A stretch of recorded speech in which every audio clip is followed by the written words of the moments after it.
എന്താണ് large scale retailers? Large scale retailing is the retail trade involving operations on a large scale and sale of goods in small quantities.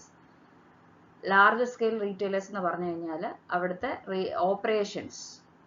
Large scale retailing is the retail trade involving operations on a large scale. Operations large scale ആയിരിക്കും. Goods വിൽക്കുന്നത് small quantities ലായിരിക്കും. Most common forms of large scale retailings എന്ന് പറയുന്നത് departmental stores, നിങ്ങൾ കാണുന്ന multiple stores, consumer cooperative stores, നിങ്ങൾ നേരിട്ട് കാണുന്ന കാര്യം പറയുകയാണെങ്കിൽ സൂപ്പർ മാർക്കറ്റ്സുകൾ, ഇവയൊക്കെ എന്താണ് ലാർജ് സ്കെയിൽ റീറ്റെയിലേഴ്സ് എന്നറിയപ്പെടുന്നവയാണ്. അതായത് റീറ്റെയിലായിട്ട് സാധനങ്ങൾ വിൽക്കുന്നവരാണ്, പക്ഷെ അവിടുത്തെ പ്രൊഡക്ഷൻസിന്റെ ഓപ്പറേഷൻസ് വളരെ ലാർജ് സ്കെയിൽ ആയിട്ടുള്ള രീതിയിൽ സ്മോൾ ക്വാണ്ടിറ്റീസിൽ ഗുഡ്സ് വിൽക്കുകയും ചെയ്യും. അതാണ് ലാർജ് സ്കെയിൽ റീറ്റെയിലേഴ്സ് എന്ന് പറയുന്നത്. ഇനി അതിൽ ഒന്നാമത്തെ ഡിപ്പാർട്ട്മെന്റൽ സ്റ്റോഴ്സ് എന്താണെന്ന് നമുക്ക് നോക്കാം. A departmental store is a large scale retail organization offering wide variety of products classified into well defined departments aimed at satisfying every customer's need under one roof. Departmental സ്റ്റോറിൽ ഇത് large scale retail ഓർഗനൈസേഷന്റെ ഒരു best example ആണ്. ഇവിടെ പല departments ആയിട്ട് products display ചെയ്തിരിക്കും. കസ്റ്റമേഴ്സിന് അവരുടെ നീഡ് അനുസരിച്ച് എന്ത് ചെയ്യാനായിട്ട് സാധിക്കും? പ്രൊഡക്ട്സ് വാങ്ങാനായിട്ട് സാധിക്കും.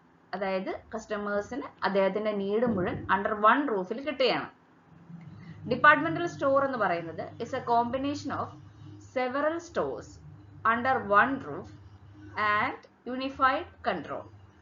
One department deal only one line of goods. അതായത് ഒരു ഡിപ്പാർട്ട്മെന്റിൽ ഒരു പർട്ടിക്കുലർ ടൈപ്പ് ഓഫ് ഗുഡ്സ് ആയിരിക്കും വെച്ചിരിക്കുക. There may be separate department for books, furniture, cloth, medicines, electronics, etc.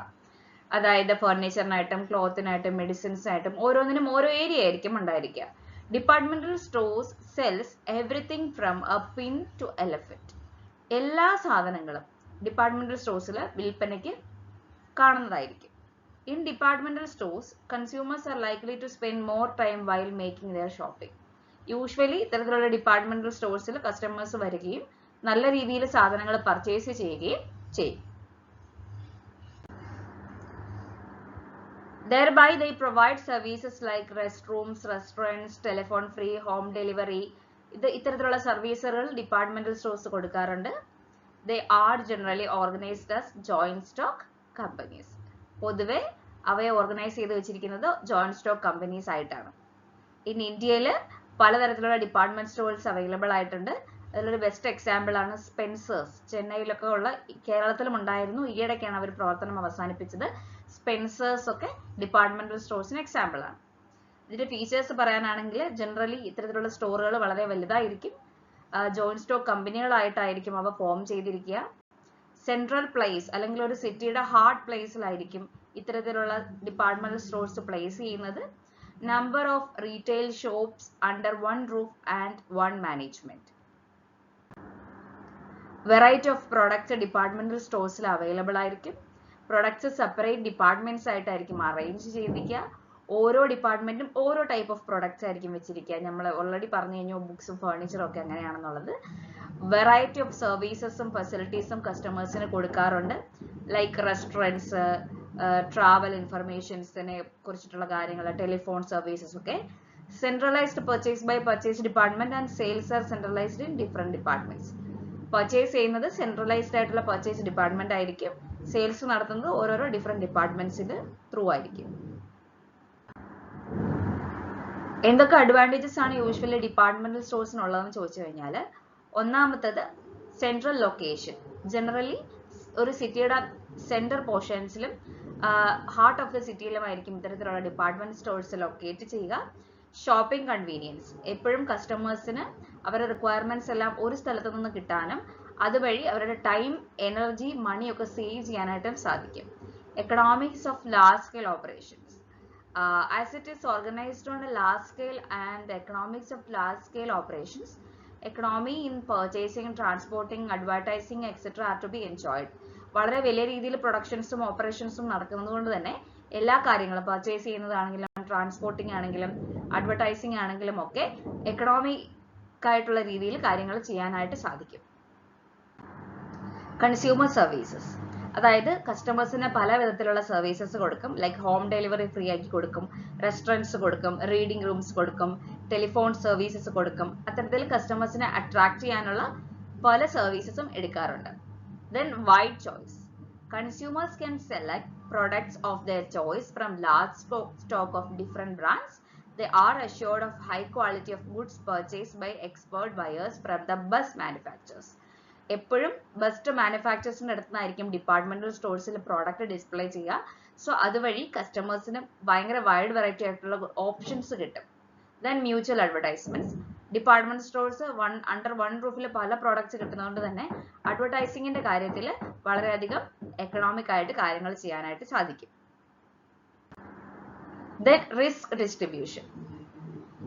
ഏതെങ്കിലും തരത്തിലുള്ള ഡിപ്പാർട്ട്മെന്റൽ സ്റ്റോഴ്സിലുള്ള റിസ്ക് ഉണ്ട് എന്നുണ്ടെങ്കിൽ അത് പല രീതിയിലുള്ള ഡിപ്പാർട്ട്മെന്റ്സിന്റെ ഏർണിങ്സ് വഴി കോമ്പൻസേറ്റ് ചെയ്യാറുണ്ട്. Then promotions of sales. എപ്പോഴും കൺസിഡറബിൾ ആയിട്ടുള്ള എമൗണ്ട് ആയിരിക്കും അഡ്വർടൈസിങ്ങിന് വേണ്ടിയിട്ടും പ്രൊമോഷണൽ ആക്ടിവിറ്റീസിന് വേണ്ടിയിട്ടും ഒരു ഡിപ്പാർട്ട്മെന്റൽ സ്റ്റോഴ്സ് കൊണ്ടുവരിക. സോ അത് പല രീതിയിൽ അഡ്വർടൈസിംഗ് ചെയ്യുന്ന വഴി അവർക്ക് സെയിൽസ് നല്ല രീതിയിൽ കൂടാനായിട്ടുള്ള സാധ്യതയുണ്ട്. എന്തൊക്കെ ഡിസഡ്വാൻറ്റേജസ് ആണ് ഡിപ്പാർട്ട്മെന്റൽ സ്റ്റോഴ്സിനുള്ളതെന്ന് നോക്കാം. ഒന്ന്, ലാക്ക് ഓഫ് പേഴ്സണൽ അറ്റൻഷൻ. ഒരുപാട് കസ്റ്റമേഴ്സിനെ ഡീൽ ചെയ്യുന്നത് കൊണ്ട് തന്നെ വളരെ ഡിഫിക്കൽട്ട് ആണ് ഓരോ കസ്റ്റമേഴ്സിനും പേഴ്സണൽ ആയിട്ടുള്ള അറ്റൻഷൻസ് കൊടുക്കാനായിട്ട്. സോ അത് ഡിപ്പാർട്ട്മെന്റൽ സ്റ്റോഴ്സിന്റെ ഒരു ഡിസഡ്വാൻറ്റേജസ് ആയിട്ട് പറയുന്നുണ്ട്. High prices. നല്ല ഓപ്പറേഷൻസ് ഒരുപാട് ചെയ്യുന്നത് കൊണ്ട് തന്നെ ഹൈ കോസ്റ്റ് ആണ് ഇതിനുള്ളത്. സോ അതിന് പ്രൈസ് ചാർജ് ചെയ്യുന്നത് ഡിപ്പാർട്ട്മെന്റ് സ്റ്റോഴ്സിന് പൊതുവെ കൂടുതലായിരിക്കും. High operating cost. എക്സ്പേർട്സിനും ഹ്യൂജ് റെന്റിനും എക്സ്പെൻസീവ് സർവീസസിനുമൊക്കെ നല്ല ഓപ്പറേറ്റിംഗ് കോസ്റ്റ് ആവാറുണ്ട്. Then location disadvantages. Number of departmental stores ശരിക്കും ലിമിറ്റഡ് ആണ്. സോ അത് സെൻട്രൽ പ്ലേസിൽ തന്നെ വരണം. അഥവാ ഒരു ആൾക്കാർക്ക് വിസിറ്റ് ചെയ്യാൻ ഡിഫിക്കൽട്ട് ആയിട്ടുള്ള സ്ഥലത്താണെങ്കിൽ അത് അത്തരത്തിലുള്ള ഡിസഡ്വാൻറ്റേജിന് കാരണമാകും. Lack of effective control. As it works through a large number of departmental stores, it creates the problem of effective control and supervision. നല്ല രീതിയിൽ കൺട്രോൾ ചെയ്തില്ല എന്നുണ്ടെങ്കിൽ ഇത്രയും ഡിപ്പാർട്ട്മെന്റ്സ് ഹാൻഡിൽ ചെയ്യാനായിട്ടുള്ള ബുദ്ധിമുട്ടുണ്ടാവും. ഇനി നമ്മൾ നോക്കുന്നത് എന്താണ് മൾട്ടിപ്പിൾ ഷോപ്സ് അല്ലെങ്കിൽ ചെയിൻ സ്റ്റോഴ്സ് എന്നുള്ളതാണ്. മൾട്ടിപ്പിൾ ഷോപ്പ് എന്ന് പറയുന്നത് ഒരു ലാർജ് സ്കെയിൽ റീറ്റെയിൽ ഓർഗനൈസേഷൻ ആണ്. With a number of branches at different places under one ownership.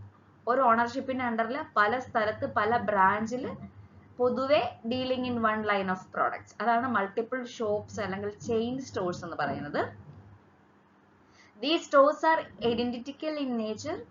അവരുടെ അപ്പിയറൻസ് ഒക്കെ ഒരുപോലെ ആയിരിക്കും. സൈൻ ബോർഡ്സും ഇന്റീരിയർ ഡെക്കറേഷൻസ് ഒക്കെ ഒരുപോലെ ആയിരിക്കും. ഇത്തരത്തിലുള്ള ബ്രാഞ്ചസിനെയാണ് മൾട്ടിപ്പിൾ ഷോപ്സ് എന്ന് പറയുന്നത്. യൂറോപ്പിൽ മൾട്ടിപ്പിൾ ഷോപ്സ് എന്നും യുഎസിൽ ചെയിൻ സ്റ്റോഴ്സ് എന്നുമാണ് അറിയപ്പെടുന്നത്. ലൈക്ക് ഇവിടുത്തെ കാര്യങ്ങൾ പറയാനാണെങ്കിൽ മാവേലി സ്റ്റോഴ്സുകൾ, ബാറ്റയുടെ ഷോപ്പ്, ഉഷ സ്വിങ് മെഷീൻസ് ഒക്കെ നിങ്ങൾക്ക് അറിയാലോ. ഇതൊക്കെ മൾട്ടിപ്പിൾ ഷോപ്സിന്റെ എക്സാമ്പിൾസ് ആണ് ഇന്ത്യയിൽ ഫംഗ്ഷൻ ചെയ്യുന്നത്. ഒരുപാട് ബ്രാഞ്ചസ് ഒരു രാജ്യത്തിൽ പല സ്ഥലത്ത് സ്ഥാപിക്കപ്പെട്ടിട്ടുണ്ട്. അവയെല്ലാം ഒന്നോ രണ്ടോ ഗുഡ്സിൽ സ്പെഷ്യലൈസ് ചെയ്യുന്നതായിരിക്കും. ബ്രാഞ്ചസിന് ഒരു ഹെഡ് ഓഫീസ് ഉണ്ടായിരിക്കും. Branches only sell goods at the prices fixed by the head office on cash basis. കൃത്യമായിട്ട് എന്താണോ ഹെഡ് ഓഫീസിൽ നിന്ന് പറഞ്ഞിരിക്കുന്നത് അതിന്റെ ബേസിസിൽ മാത്രമായിരിക്കും പ്രൊഡക്ട്സ് വെക്കുന്നത്. ചെയിൻ സ്റ്റോഴ്സ് കംപ്ലീറ്റ്ലി മിഡിൽമാനെ അവോയ്ഡ് ചെയ്യുന്നുണ്ട്. The idea behind the formation of chain stores is to eat up the profit at manufacturing and sales stage of goods. പല രീതിയിൽ സെയിൽസിൽ ഉണ്ടാവുന്ന പ്രോഫിറ്റുകൾ എടുത്തു പോകാറുണ്ട്. അപ്പോൾ അതിനൊക്കെ ഒഴിവാക്കാൻ വേണ്ടിയിട്ട് ചെയിൻ സ്റ്റോഴ്സ് എന്താണ് മാക്സിമം മിഡിൽമാനെ ഒഴിവാക്കിയിട്ടാണ് കാര്യങ്ങൾ ചെയ്യുന്നത്. Chain stores are established by a manufacturer or a merchant. Like Bata, particular ഒരാൾ കൊണ്ടുവരുന്നു, അതിന്റെ ബ്രാഞ്ചസ് എല്ലായിടത്തും വരുന്നു. മെക്ഡൊണാൾഡ്സ്, അത് ഒരു ബ്രാഞ്ച് മെയിൻ ബ്രാഞ്ച് ഉണ്ട്, അതിന്റെ ഫ്രാഞ്ചൈസി പോലെ എല്ലാ സ്ഥലത്തും വരും. ഇപ്പൊ മെക്ഡൊണാൾഡ്സ് കേരളത്തിലുണ്ട്, നോർത്ത് ഇന്ത്യയിൽ പോയാൽ അവിടെയുണ്ട്, യൂറോപ്പിൽ പോയാൽ അവിടെയുണ്ട്. സോ ഒരു ഓണർഷിപ്പിന്റെ അണ്ടറിൽ പല ബ്രാഞ്ചസ് വരുന്നതിനാണ് അങ്ങനെ പറയുന്നത്. എന്തൊക്കെയാണ് ഇത്തരത്തിലുള്ള ചെയിൻ സ്റ്റോഴ്സിന്റെ ഫീച്ചേഴ്സ് എന്ന് നമുക്ക് നോക്കാം. ഒന്നോ രണ്ടോ പ്രോഡക്ട്സ് ആയിരിക്കും അവർ ഡീൽ ചെയ്യുന്നത്. ഓരോ ബ്രാഞ്ചും ഡീൽ ചെയ്യുന്നത് സെയിം ടൈപ്പ് ഓഫ് ഗുഡ്സ് ആയിരിക്കും. അവരുടെ ഷോപ്പിന്റെ ഡിസൈൻസിനും ലേഔട്ടിനും ഒക്കെ വളരെ നല്ല രീതിയിലുള്ള യൂണിഫോമിറ്റി ഉണ്ടായിരിക്കും. സെൻട്രലൈസ്ഡ് ആയിട്ടുള്ള മാനേജ്മെന്റ് ആയിരിക്കും എല്ലാ കാര്യത്തിലും, പർച്ചേസ് ചെയ്യുന്ന കാര്യത്തിലും പ്രൈസിങ്ങിനും ഒക്കെ ഡീൽ ചെയ്യുന്നത്. ഇവരുടെ മെയിൻ എയിം എന്ന് പറയുന്നത് മിഡിൽമെനെ എലിമിനേറ്റ് ചെയ്യുക എന്നുള്ളതാണ്. ക്യാഷ് ബേസിസിലും ക്യാരി പ്രിൻസിപ്പിൾസ് ബേസിസിലുമാണ് ഇത് വർക്ക് ചെയ്യുന്നത്. ഇതിന്റെ ബൈയിങ്ങും സെല്ലിങ്ങും സെൻട്രലൈസ്ഡ് ബൈയിങ്ങും ഡീസെൻട്രലൈസ്ഡ് ടൈപ്പ് ഓഫ് സെല്ലിങ്ങുമാണ് നടക്കുന്നത്. ഇനി ഇത്തരത്തിലുള്ള ചെയിൻ സ്റ്റോഴ്സിന്റെ കുറച്ച് അഡ്വാൻറ്റേജസ് നമുക്ക് നോക്കാം. ഒന്ന്, ബൈയിങ്ങിലുള്ള എക്കണോമിക് നേച്ചർ ആണ്. All purchases are made by central office. എല്ലാ പർച്ചേസസും ചെയ്യുന്നത് സെൻട്രൽ ഓഫീസസ് ആയതുകൊണ്ട് തന്നെ എല്ലാ ബ്രാഞ്ചസും അതൊരു ലാർജ് സ്കെയിൽ ബൈയിങ്ങിന്റെ ഓപ്ഷൻ അവർക്ക് കിട്ടും. അതായത് higher discount, lower rate, less transportation cost, advertisement etcetera. No bad ഡെപ്റ്റ്. മൾട്ടിപ്പിൾ ഷോപ്സ് എന്ന് പറയുമ്പോഴത്തേക്കും ക്യാഷ് ബേസിസിലാണ് യൂഷ്വലി സെല് ചെയ്യുന്നത്. അതുകൊണ്ട് തന്നെ അവിടെ ഒരു ബാഡ് ഡെപ്റ്റിന്റെ റിസ്ക് വരുന്നില്ല. Low cost of operation. Economy in large scale buying, centralised management, economy in advertisement, cash sales, etc. will help the stores to operate at low cost. പൊതുവെ operations മൊത്തത്തിൽ ഒരുമിച്ച് ചെയ്യുന്നതുകൊണ്ട് തന്നെ നമുക്കിത് ലാർജ് സ്കെയിലിൽ ചെയ്യുന്നത് കൊണ്ടുള്ള ബെനിഫിറ്റ്സുകൾ കിട്ടാറുണ്ട്. Public confidence. All branches of shop sell standard goods at a uniform price. ഇപ്പൊ മക്ഡൊണാൾഡ്സിൽ കയറുമ്പോൾ നമുക്കറിയാം അവിടുന്ന് നമുക്ക് കിട്ടുന്ന പ്രോഡക്റ്റ്സ് ഒരു സ്റ്റാൻഡേർഡ് പ്രോഡക്റ്റ് ആണ്, അല്ലെങ്കിൽ അതൊരു പബ്ലിക് കോൺഫിഡൻസ് ക്രിയേറ്റ് ചെയ്യപ്പെടുന്നുണ്ടെന്നുള്ളത്. Then flexibility. If one store runs out of stock, goods can be easily transferred from nearby store. അതായത് ഇത് വളരെ ഫ്ലെക്സിബിൾ ആണ്. സെയിം ചെയിനിൽ വർക്ക് ചെയ്യുന്ന പ്രോഡക്ട്സ് ആയതുകൊണ്ട് തന്നെ ഒരു പ്രോഡക്റ്റിന് അല്ലെങ്കിൽ ഒരു ബ്രാഞ്ചിന്റെ പ്രോഡക്റ്റിന് എന്തെങ്കിലും ലിമിറ്റേഷൻസ് വന്നു കഴിഞ്ഞു കഴിഞ്ഞാൽ നമുക്ക് മറ്റേ ബ്രാഞ്ചിൽ നിന്ന് അത് ഈസി ആയിട്ട് ബ്രാഞ്ച് ട്രാൻസ്ഫർ ചെയ്യാനായിട്ട് പറ്റും. Then economy in advertisement. വളരെ എക്കണോമിക്കലായിട്ട് അഡ്വർടൈസ്മെന്റ്സ് നമുക്ക് ചെയ്യാനായിട്ട് സാധിക്കും. കാരണം ഹെഡ് ഓഫീസ് ത്രൂ ഇതിന്റെ അഡ്വർടൈസ്മെന്റ്സ് പൊക്കോളും. സോ അത് എല്ലാ ബ്രാഞ്ചസിനും എഫക്ട് ചെയ്യും. Then better turn over. Multiple ഷോപ്സിന് എപ്പോഴും നല്ല ടേൺ ഓവർ ആയിരിക്കും കിട്ടുക, because branches through all over country ഉണ്ടായിരിക്കും. Then easy identification of stocks. Chain shops എപ്പോഴും യൂണിഫോം ആണ്. എക്സ്റ്റേണൽ അപ്പിയറൻസും ഇന്റീരിയറും എല്ലാം ഒരുപോലെ ആയിരിക്കും. അതുകൊണ്ട് തന്നെ നമുക്ക് അത് ഐഡന്റിഫൈ ചെയ്യാനായിട്ട് വളരെയധികം ഈസി ആയിരിക്കും.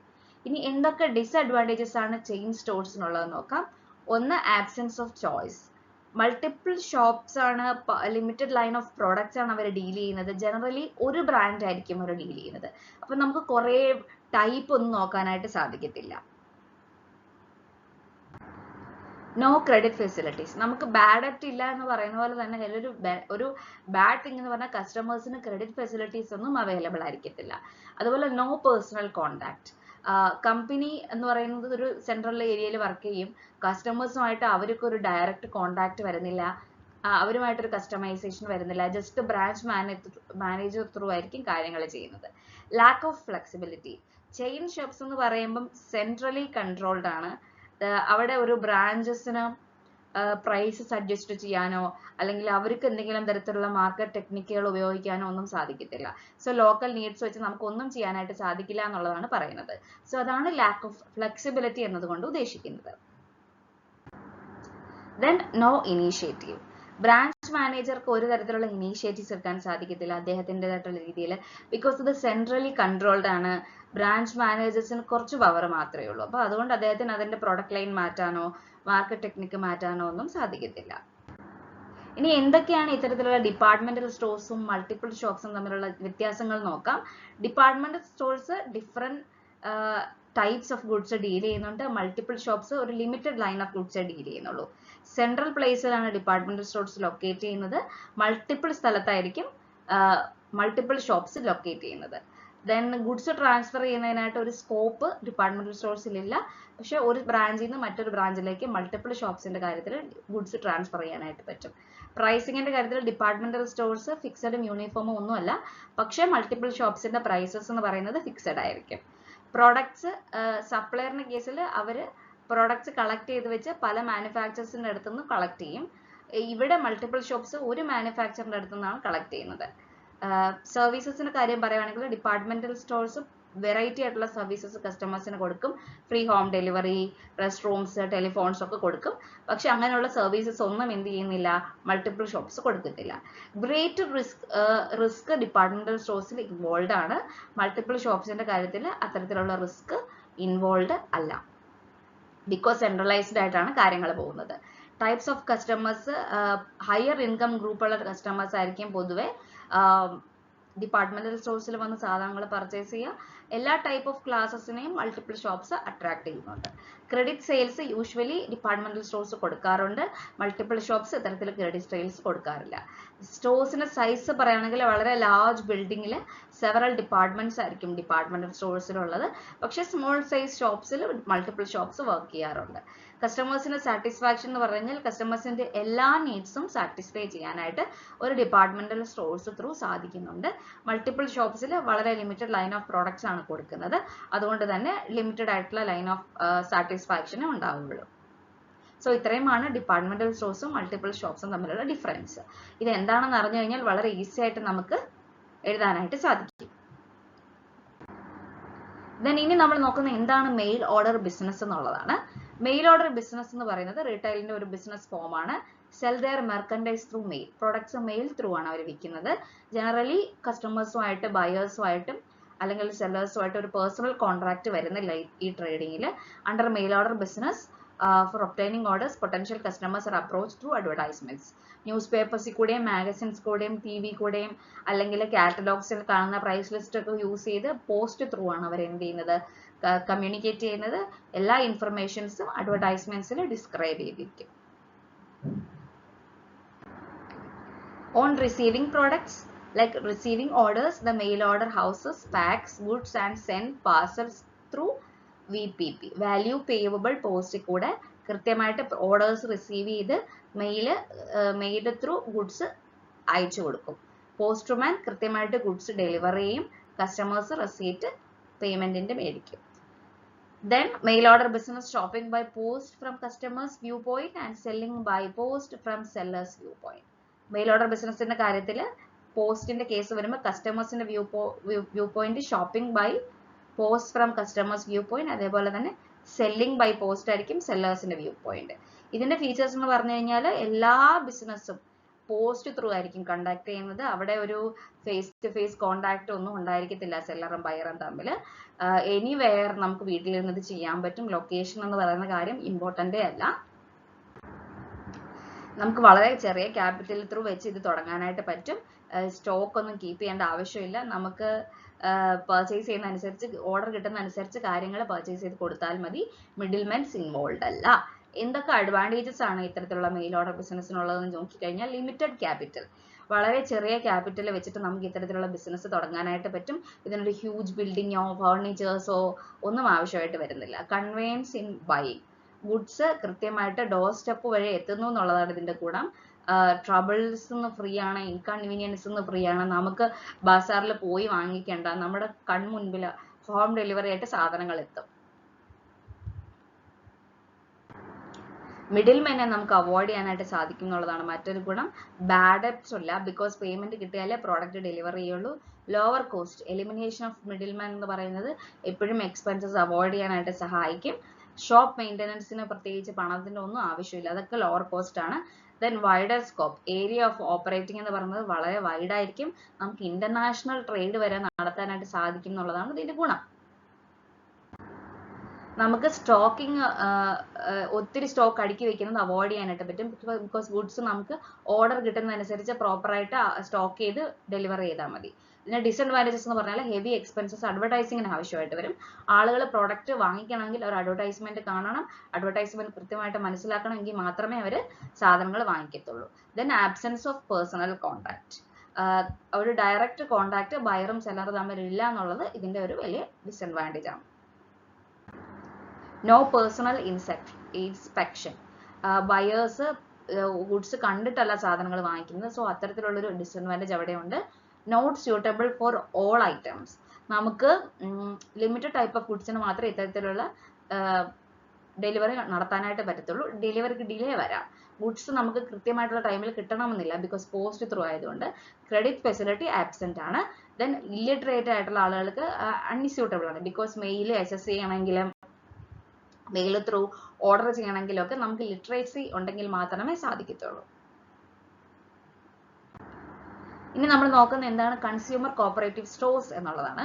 കൺസ്യൂമർ കോപ്പറേറ്റീവ് സ്റ്റോർ എന്ന് പറയുന്നത് ലാർജ് സ്കെയിൽ റീറ്റെയിൽ ഓർഗനൈസേഷന്റെ വളരെ ഇമ്പോർട്ടന്റ് ആയിട്ടുള്ള ഒരു ടൈപ്പാണ്. ഇത് കൺട്രോൾ ചെയ്യുന്നത് കൺസ്യൂമേഴ്സ് തന്നെ ആയിരിക്കും. ഇതിന്റെ ഒബ്ജക്റ്റീവ് എന്ന് പറയുന്നത് മിഡിൽമാനെ അവോയ്ഡ് ചെയ്യുക, അതുവഴി അത്തരത്തിലുള്ള കോസ്റ്റ് കുറയ്ക്കുക.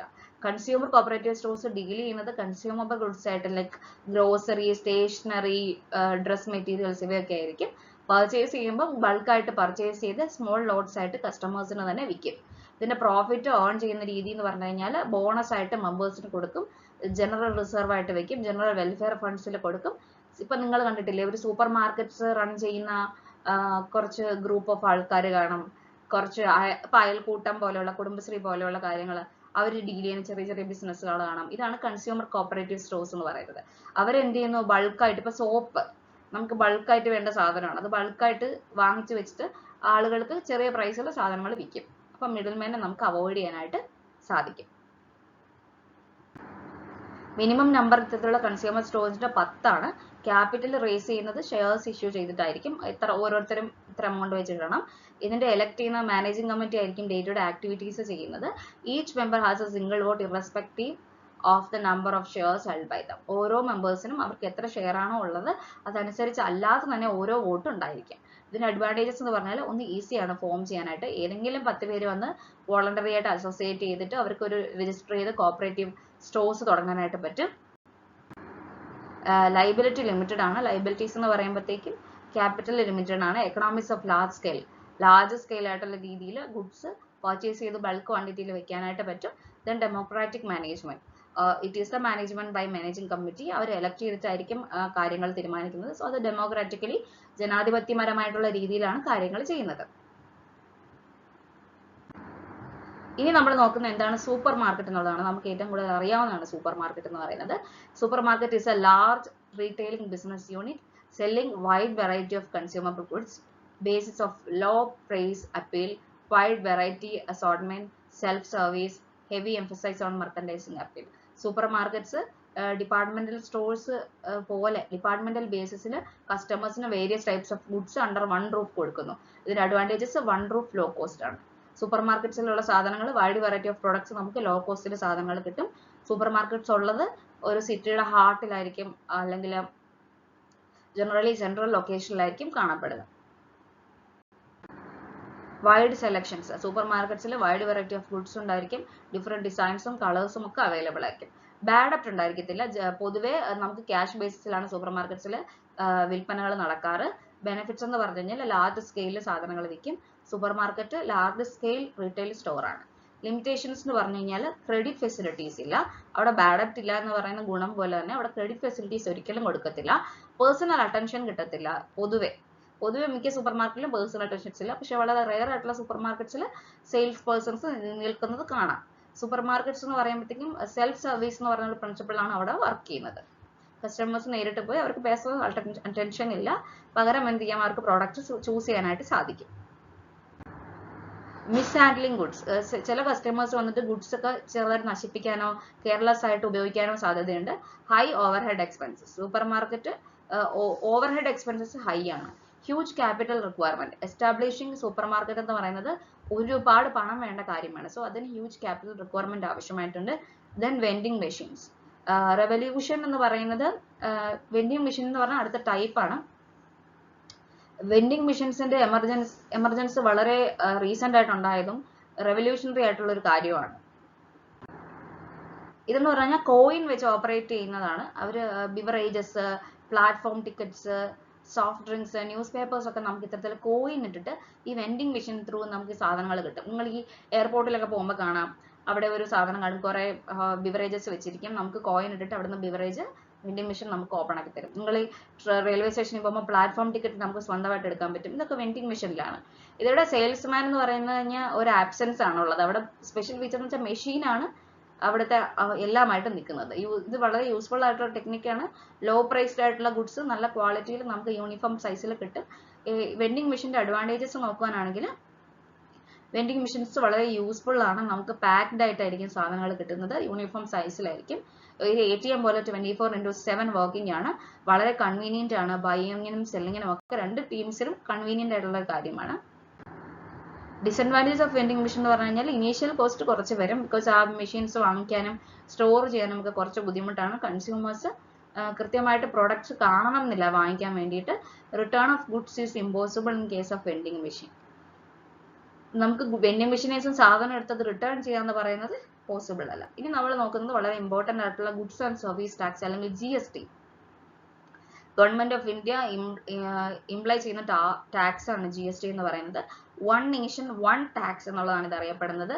ഇത് ഇംപ്ലിമെന്റ് ചെയ്തിരിക്കുന്നത് 2017 July 1 ആണ്. To ensure smooth flow of goods across the country. കൃത്യമായിട്ട് ഗുഡ്സും സർവീസസും പ്രോപ്പറായിട്ടാണ് കൊടുക്കുന്നതെന്ന് എൻഷുർ ചെയ്യാൻ വേണ്ടിയിട്ടാണ് നമ്മൾ ടാക്സിനെ നമുക്ക് യൂസ്ഫുൾ എന്ന് പറഞ്ഞാൽ അതാണ് ടാക്സിന്റെ യൂസ്. അതാണ് GST വന്നത് 2017 July 1 എന്തൊക്കെ ഫീച്ചേഴ്സ് ആണെന്ന് ചോദിച്ചു കഴിഞ്ഞാൽ GST രാജ്യത്ത് മുഴുവൻ എല്ലാ പരിധിക്കും അപ്പുറം GST ഉപയോഗിക്കുന്നുണ്ട്. GST ആപ്ലിക്കബിൾ എന്ന് പറയുന്നത് സപ്ലൈ ഓഫ് ഗുഡ്സ് ആൻഡ് സർവീസസിനാണ്. ടാക്സ് കൃത്യമായിട്ട് മെൻഷൻ ചെയ്തിട്ടുള്ള രീതിയിൽ വേണം പേ ചെയ്യാനായിട്ട്. ഇതിന്റെ പ്രിൻസിപ്പൽ ബേസ് എന്ന് പറഞ്ഞു കഴിഞ്ഞാൽ destination based consumption tax against the present principles of origin based taxation. Import of goods and services is treated as interstate supplies and it would be subjected to IGST in addition to the applicable customs duties. Goods import ചെയ്യുന്ന സമയത്ത് ഇന്റർസ്റ്റേറ്റിന്റെ സമയത്ത് നമ്മൾ ഉപയോഗിക്കുന്ന tax ആണ് IGST എന്ന് പറയുന്നത്. അതുപോലെ CGST ഉണ്ട്, SGST ഉണ്ട്, IGST ഉണ്ട്. ഇത് മൂന്നും GST കൗൺസിൽ പറഞ്ഞിരിക്കുന്ന മ്യൂച്വലി എഗ്രി ചെയ്തിരിക്കുന്ന സെൻട്രൽ ആൻഡ് സ്റ്റേറ്റ് ടാക്സുകളാണ്. There are 4 tax slabs: 5%, 12%, 8% and 28%. Exports എന്ന് പറയുന്നത് സെസ്സിൽ 0 റേറ്റഡ് ആണ്. സെസ് എന്ന് പറഞ്ഞു കഴിഞ്ഞാൽ സ്പെഷ്യലി എക്കണോമിക് സോൺസിൽ എക്സ്പോർട്സും സപ്ലൈസും നമുക്ക് 0 റേറ്റഡ് ആണ്, ടാക്സ് ഇല്ല. There are various modes of payment of tax available ആണ് ടാക്സ് പേയർക്ക്. നമുക്ക് പല രീതിയിൽ ടാക്സ് പേ ചെയ്യാം. Debit card, credit card, national electronic fund transfer, real time gross settlement etcetera. ഇനി നമ്മൾ എന്തൊക്കെയാണ് ജസ്റ്റ് നോക്കുന്നത്, role of commerce and industry in associations in promotions of internal trade. എന്തൊക്കെ അസോസിയേഷൻസ് ആണ് ഇന്റേണൽ ട്രേഡ് പ്രൊമോട്ട് ചെയ്യാനായിട്ട് പൊതുവെ കാണപ്പെടുന്നത്? അസോസിയേഷൻസ് എന്ന് പറയുമ്പോൾ കൊമേഴ്സ് ആൻഡ് ഇൻഡസ്ട്രീസിൽ പല രീതിയിൽ ഫോം ചെയ്തിട്ടുണ്ട്.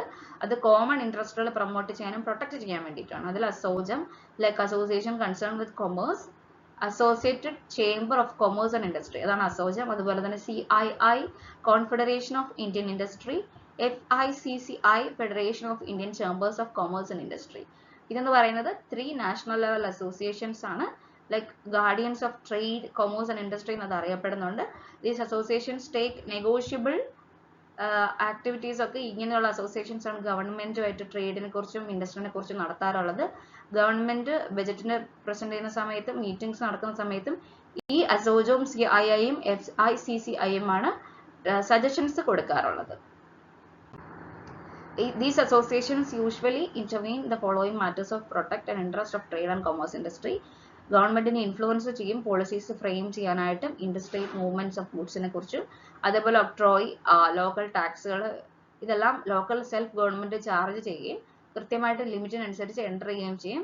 കൊമേഴ്സ് ഓർഗനൈസേഷൻസ് ഇത്തരത്തിലുള്ള ടാക്സുകൾ ലെവി ചെയ്യുന്നത് മിനിമൈസ് ചെയ്യാനായിട്ട് വളരെ ഇമ്പോർട്ടൻ്റ് ആയിട്ടുള്ള റോൾ വഹിക്കുന്നുണ്ട്. Chambers of commerce and industry and government are constantly interacting on labor issues. അവർ ഡിസ്കസ് ചെയ്യുന്ന മറ്റൊരു പ്രോബ്ലമാണ് ലേബർ ഇഷ്യൂസ്. കൃത്യമായിട്ട് ഇത്തരത്തിലുള്ള ഗവൺമെന്റുമായിട്ട് ലോ ഫോർമലൈറ്റ് ചെയ്യാനും ബ്രാൻഡുകൾ പ്രൊട്ടക്ട് ചെയ്യാനും ഡ്യൂപ്ലിക്കേഷൻസ് പ്രിവെന്റ് ചെയ്യാനും ടാക്സുകൾ മിനിമൈസ് ചെയ്യാനും ഒക്കെ ഇത്തരത്തിലുള്ള അസോസിയേഷൻസ് വളരെ ഇമ്പോർട്ടൻ്റ് ആയിട്ടുള്ള പാർട്ട് വഹിക്കാറുണ്ട് എന്നുള്ളതാണ് ഈ ഒരു സെക്ഷനിൽ പറയുന്നത്.